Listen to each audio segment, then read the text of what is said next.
एक तरफ उत्तर प्रदेश सरकार भू माफियाओं के विरुद्ध अभियान चला रही है, तो वही भू माफियाओं का आतंक है जो थमने का नाम नहीं ले रहा है। ऐसा ही मामला एक जनपद मैनपुरी के थाना कुरावली क्षेत्र में देखने को मिला है। अगर हम बात करें भू माफियाओं के का मामला, तो ये नाना बहु से जुड़ता हुआ नजर आ रहा है। यहाँ पर हम आपको दिखाना चाहेंगे कि ये जो है ये खेत है, एक सक्सेना लोगों का है, जिस सक्सेना लोगों से गांव के प्रधान ने इस जमीन का बैनामा कराया, और बैनामा कराने के बाद वो खाली जगह पड़ी थी, जिस पर भू माफिया जो ना काबिज कब्जा कर रहे थे कल। तो जिसको लेकर वो स्वामी के भाई ने यहाँ पर आकर रोकने का प्रयास किया, तो उनके साथ मारपीट कर दी। हमारे साथ मौजूद है ऐसे में ग्राम प्रधान भी, और वो पीड़ित भू माफिया, वो पीड़ित, आइए हम इनसे बात करते हैं। भैया, क्या पूरा मामला था? मामला सर ऐसा है कि हमारी जमीन है, जमीन का नाम पीछे वालों ने जमीन बेची हुई है और आगे हमारी जमीन घेर ली है। अच्छा, आपकी ही जमीन है? हाँ, हमारी जमीन है। अच्छा। और 10 नंबर का अमन यादव प्रधान भी है इस टाइम। अच्छा उन्होंने, और ये हमारे जो गांव के नाना मऊ के हैं, आसाराम का लड़का कन्हैया जी, ये दोनों ने मिलकर हमारी जमीन घेर ली है। मतलब कोई बैनामा नहीं ना कराया? कोई बैनामा नहीं कराया है। उस जगह का कोई बैनामा नहीं? ना, हमारी जबरदस्ती हमारे जमीन हमारी घेरी हुई है। अगर हम बात करें मतलब जो है अमन की, तो अमन क्या है ये? अमन एक भूमाफिया है और हमारी जबरदस्ती जमे और हमें धमकी देता बार बार। तो ये रसेमर का रहने वाला हाँ। प्रधान का प्रतिनिधि है, कौन है? नहीं, प्रधान का मतलब खिलाफ में है। हाँ। अच्छा, तो किस तरह की धमकी दे रहे हैं आपको? हमें कल भी मुझे धमकी दी, हम साले तो ये बंद करा देंगे, हम तो ये मार देंगे। हाँ। ये है वो है, हमने भी कहा तू मार दे हमें। हाँ। समझे, सब कुछ मैंने कहा उससे, और फिर भी कह रहा हमसे हम तो ये बंद करा देंगे। तो हमारे नाम जबरदस्ती मतलब बंद कैसे करा देंगे? क्या मतलब उसका क्या पुलिस में इतना बोलबाला है क्या? उसका बीजेपी सरकार से उसका लिंक है और उसका भाई नेता है। अच्छा, नेता है। क्या नाम है उसके भाई का? अरुण। अरुण। हाँ। क्या आरएसएस का सदस्य? आरएस का, हाँ, आरएस का सदस्य है और आरएस से जुड़ा हुआ है जी। और हमें एक बार उसके पास गए थे तो उसने भी कुछ नहीं सुना और हमें उसने भी धमकी दी। अच्छा, हाँ। आपके खिलाफ मुकदमा भी लिखवा दिया? हमारे खिलाफ मुकदमा लिखाया उन्होंने। क्या झूठा लिखा दिया? कोई मारपीट ना, हुई क्या? मारपीट तो कुछ नहीं हुई है और वैसे ही झूठा मुकदमा लिखा दिया उन्होंने कल। अच्छा, आप जब यहाँ रोकने आए तो हम रोकने हमारी जमीन पे उन्होंने न्यास खोदने लगे। तो क्या आपके साथ मारपीट भी की क्या आप? हाँ, वो, हाँ, एक वो नेत्रपाल और है। हाँ। नेत्रपाल वो जो कह रहा हम तुम्हें देख लेंगे, हम तुम्हें वार्निंग देते हैं, तुम्हें चैलेंज करते हैं। कह रहा तुम्हें पता भी नहीं जी लगेगा। जी, क्या कह रहे हैं वो? क्या कह रहा था तुम्हारा पता भी नहीं लगेगा। और नेत्रपाल धमकी दे रहे हाँ, थे? नेत्रपाल कह रहा था कल। कौन बिरादरी के हैं नेत्रपाल? सक्सेना। सक्सेना है। हाँ। वो साथ में है उन्हीं के तो साथ में अमन है। के साथ में है? अमन के साथ में है। अच्छा, तो आप नेत्रपाल, करण पाली का सभी का नाम लगाओ ना। नहीं तो फिर क्या, मतलब ये सभी लोग हैं? हाँ, सभी हैं। लोग हैं। नेत्रपाल, करण पाल, राधे श्याम और जी। पहले हमारे दाऊ के लड़के का इन्होंने मर्डर कर दिया था। जी। तो वही कह रहा, वो भी हम ही धमकी दे रहा है इस टाइम।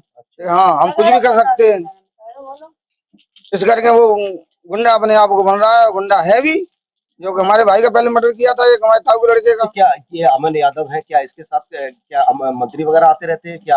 इनके मतलब सत्ता पक्ष का बीजेपी का कार्यकर्ता है क्या? हाँ, जो अमन यादव जो है, जो बीजेपी के सत्ता में है और उनके उनसे जेबी सिंह से लिंक है उनके। अच्छे लिंक है? अच्छे लिंक है उनके। तो क्या इसीलिए ये पुलिस को खौफ दिखाता रहता हाँ है? हाँ, हम हाँ, ये पुलिस को ये दिखाता, पुलिस वाले हमारे सुनते ही नहीं है कोई। हम थाने जाते हैं वो सुनते ही नहीं है। नहीं सुनते हैं? न एडीएम सुनते हैं। आप लोग थाने में गए थे क्या? गए थे। क्या कहा उन्होंने? किसी ने नहीं सुनी है। और कोई बात ही नहीं सुनी? नहीं। मतलब ये भी बताया कि यहाँ कब्जा हो रहा है, तब भी नहीं कोई बात सही थी, किसी ने नहीं सुनी। सुनी नहीं? नहीं। तो सुना आपने कि किस तरह से ये जो ना पीड़ित है, दहशत में है, क्योंकि पुलिस इनका सहयोग नहीं कर रही है, और सत्ताधारी जो नेता है वो इनकी जमीन पर कब्जा करने का काम कर रहे हैं। हालांकि ये जमीन जो है इन पीड़ितों ने गांव के प्रधान से बेच दिया। ये मुझसे भी बात करते हैं। सर, क्या नाम है आपका? जी, दिनेश कुमार मेरा नाम है जी। और मैं वर्तमान में, मेरी पत्नी ग्राम प्रधान भी है जी। और मैंने यही अवरन के भाई बिंदपाल और मान सिंह जी से लगभग 38 बीसी जमीन खरीदी है। जी। और लगभग कल 19 तारीख को 11 बजे एवरन जी ने मुझे सूचना दी कि आपकी जमीन पर कब्जा किया जा रहा है। तो मैं करीब 11:25 पर अपने घर से, मैनपुरी से, अपने बच्चों को लेकर गाड़ी से आया अपने निजी वाहन से। तो देखा तो यहाँ पर करणपाल पुत्र द्वारका प्रसाद, खुशीराम पुत्र गंगाराम और नेत्रपाल पुत्र छोटेलाल और विमल किशोर पुत्र राधेश्याम, बंटू, सिंटू, घनश्याम, दोरीलाल, पुत्रगण करणपाल, ये सब नीम खोद रहे थे। और मैंने जब इनको रोका आकर के तो ये लोग तुरंत आकर के मेरे साथ भी गाली गलौज, धोबिया साले, जासूसक शब्दों से सूचित करते हुए मारने को मेरे साथ मुझे भी मारपीट करने के लिए आए। तो ये लोग जब मुझे बचाने आए, एवरन जी और उनकी पत्नी, उनका बच्चा भी था, तो ये लोग जो उनको मारने पीटने चिपट गए। और जैसे ही फिर मैंने फोन किया थाने में, तो ये लोग जो है मुझको जान से मारने की धमकी दे करके, इनके हाथ में फावड़े थे और करणपाल और नेत्रपाल पे तो कट्टे भी थे, तो ये जान से मारने की धमकी दे करके भाग गए। और मैंने फोन भी किया थाने में, लेकिन जब कोई नहीं आया तो मैं फिर सूचना देने सबसे पहले एसडीएम साहब के पास गया। जब मैं एसडीएम साहब के पास पहुंचा हूं, उन्हें मैंने इन्फॉर्म किया है।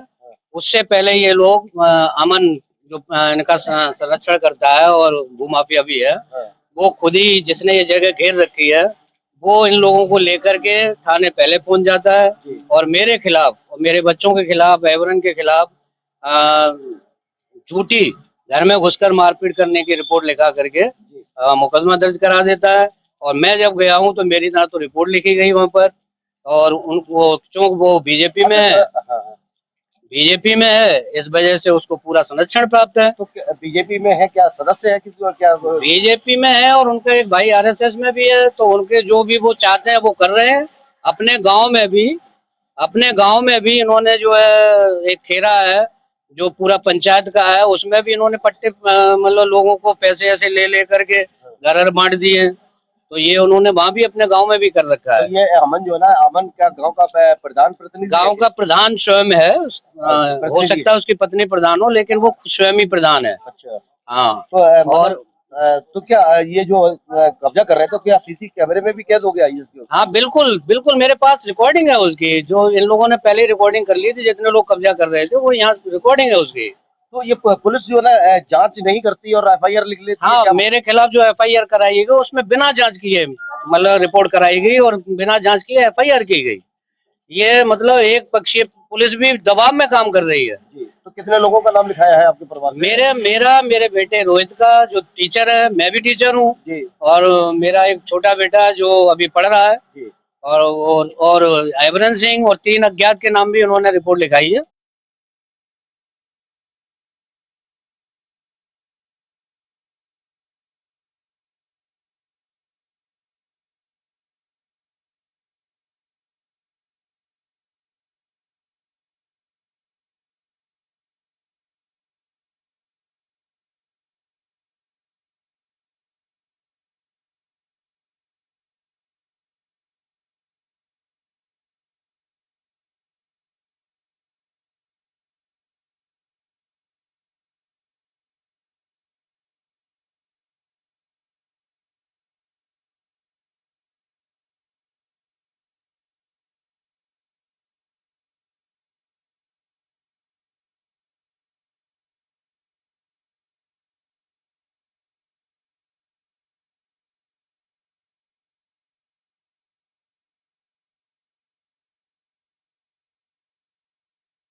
यहाँ से लेके ये यहाँ तक, दुकानों से लेके यहाँ तक बिल्कुल साफ खेत था। ये आज इसने यहाँ पे खुतवा के जुतवा के ये खेत पूरा अलग कर दिया है। उधर वाला खेत अलग कर दिया है और इधर वाला खेत अलग कर दिया है, ताकि इनका बीच में हिस्सा बन जाए। और उस दीवार तक हमारी ज़मीन है।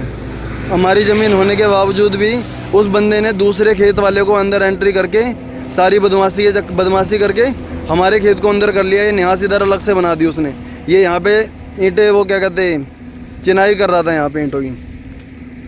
ये हमारी ईंटें पड़ी हुई हैं, पहले हमारी तोड़ी इसने और अब अपना बना रहा है यहाँ पे। ये देखो अलग से पूरा खेत ही अलग कर दिया इसने बिल्कुल।